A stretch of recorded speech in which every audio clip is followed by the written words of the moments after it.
அம்மா கும்பிடுறேனுங்க. என்னப்பா முட்டைகோஸ் விளைச்சலாம் எப்படி இருக்கு? உங்க தங்கமான மனசுக்கு பாறையில கூட பயிர் விளையுமுங்க. எனக்கு முகஸ்துதி பிடிக்காதப்பா. நாங்க சொல்லித்தானம்மா ஆகணும். பூமியையும் கொடுத்து அதுல விளையிற பொருளையும் எடுத்துக்க சொல்லி யாருமா சொல்றாங்க? இது என்னோட நிலமா இருக்கலாம். ஆனா காடா கிடந்த இடம் உங்க விழப்பாலதான் பொன்வெளியிற பூமியா மாறி இருக்கு. இதுல நான் எப்படி பலனை எதிர்பார்க்க முடியும்? அம்மா, நிலத்துக்கு சொந்தக்காரங்க நீங்க. ஏதாவது வாங்கிக்கிட்டாதானுங்களே எங்களுக்கு திருப்தியா இருக்கும். அப்படியா? ஆமாங்க. சரி, டிரைவர் இவர் வீட்டுக்கு ஒரே ஒரு முட்டைகோஸ் கொடுத்து அனுப்புவாரு. வாங்கி வச்சுக்க. இப்ப திருப்தி தானே? மகராசி, இந்த மாதிரி இன்னும் 2 ஒருத்தர் இருக்கிறதுனாலதான் உலகத்துல மழையே பெய்யுது.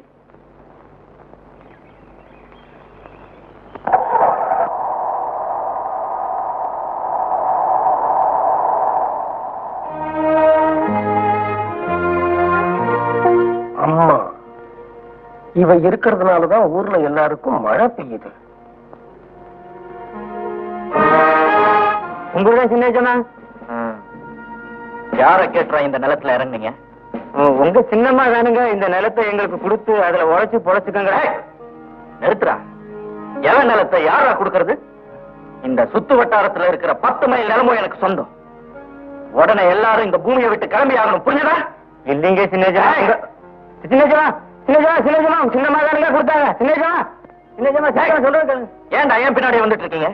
இன்னும் 10 நிமிஷத்துல முட்டைகோஸ் எல்லாம் கூட உனக்கு வந்தாகணும். மேனேஜர்,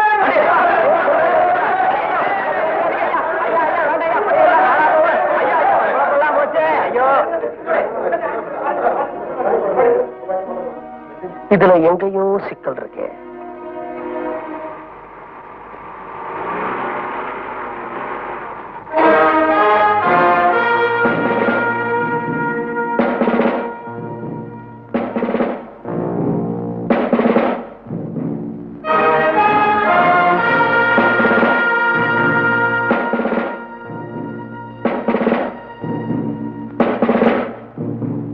மேனேஜர், இவன் பேர் என்ன?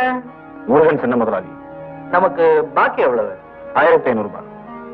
அசல் வந்ததா? வட்டியே வரல. சின்னசமா, இந்த வருஷம் என் நிலத்துல விளைச்சலே இல்லைங்க சமா. என்னடா இவன் பாட்டுக்கு பேசிட்டே இருக்கா, நீங்க எல்லாம் பாத்துட்டு சும்மா நிக்கிறீங்க?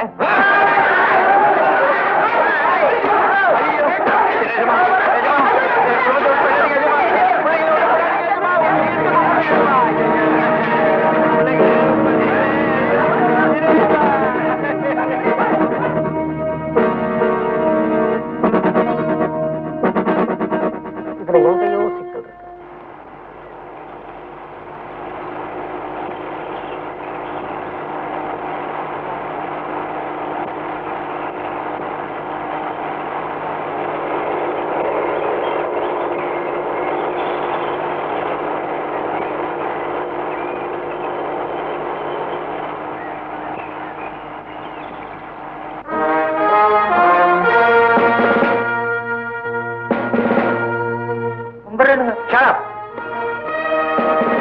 வணக்கம் சின்னஜமா.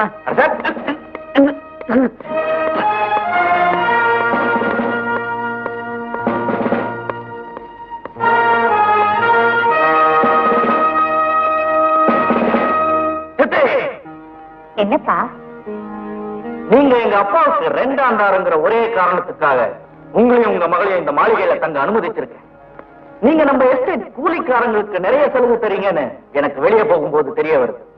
இனிமே அப்படி தவறு எதுவும் நடந்தது, உங்களையும் உங்க மகளையும் இந்த பங்களாவை விட்டு கழுத்தை பிடிச்சு வெளியே தள்ளிடுவேன், ஜாக்கிரதை. இதுதான் நான் உங்களுக்கு கொடுக்கிற கடைசி எச்சரிக்கை. அண்டர்ஸ்டாண்ட்? மேனேஜர், வாங்க.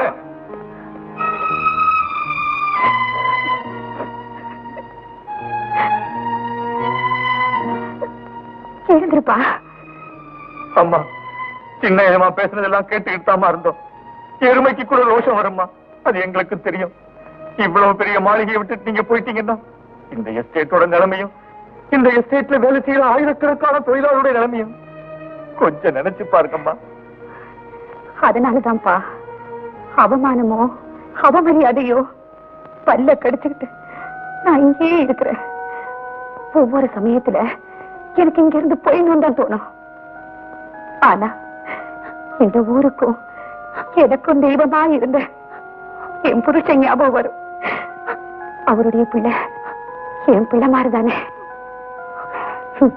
என்ன பண்றது, எல்லாம் என் விதி.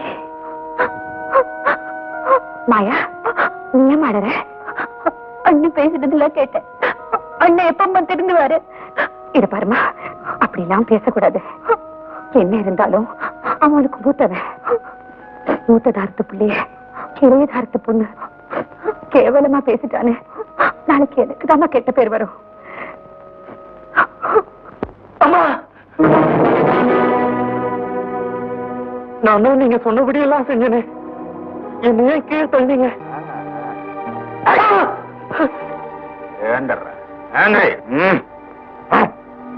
ஊருக்கும் உலகத்துக்கும் இந்த மாளிகையில வேலை செய்யறவங்களுக்கும் நீ உன் பெட்ரூமுக்கு வந்துட்ட. ஆனா உன்னுடைய உண்மையான பெட்ரூமுக்கு அழைச்சிக்கிட்டு போறது இந்த மேனேஜருடைய கடமை இல்லையா?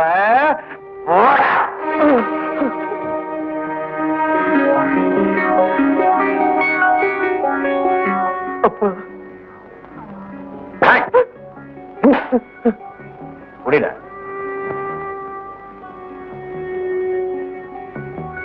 ஓ,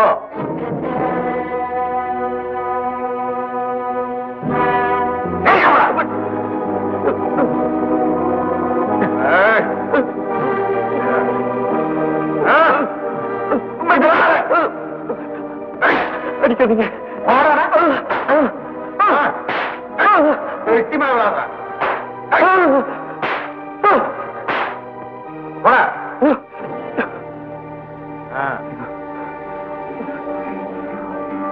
போ. இந்த ட்ரெஸ் கழட்டிட்டு வழக்கமா போடுற ட்ரெஸ் மாட்டுங்க. கொண்டு போ.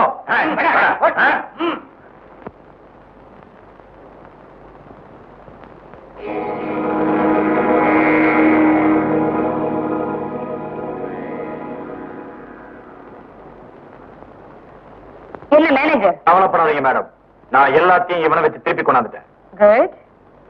ஆமா, ஊர்ல என்ன பத்தி என்ன பேசிக்கிறாங்க? பெருமதிப்பிற்குரிய தெய்வம்னு சொல்றேன். இந்த பொடியனை பத்தி பெருமதிப்பிற்குரிய பொறுக்கின்னு சொல்றாங்க.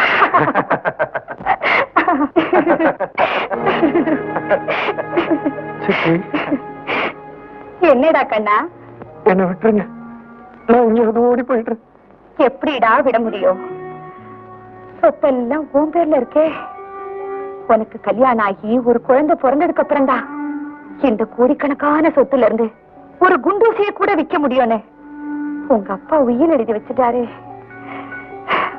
உனக்கு கல்யாணம் ஆகட்டும், ஒரு குழந்தை பிறக்கட்டும், சொத்தெல்லாம் என் பேர்ல எழுதி வச்சிரு. அப்புறமா உனக்கு எங்க இஷ்டமோ அங்க ஓடு.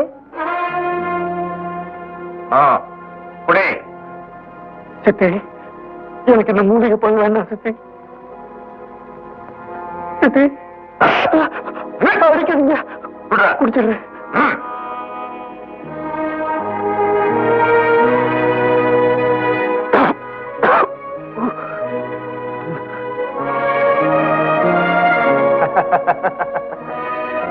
ஏன் சிரிக்கிறீங்க? நீங்க சொன்ன மாதிரி இவனுக்கு கல்யாணம் நடக்கும், ஆனா குழந்தை எப்படி பிறக்கும்? அதுல என்ன உங்களுக்கு சந்தேகம்? இல்ல, 13 வருஷமா இவனுக்கு மூலிகை பால் கொடுத்து இவன் நாடி நரம்புகளை தளர்ச்சி அடைய வச்சிட்டீங்க. மேனேஜர், கல்யாணம் நடக்கட்டும், மாத்து மருந்து கொடுத்து இவனை முழு ஆம்பளை ஆக்கி காட்டுறேன்.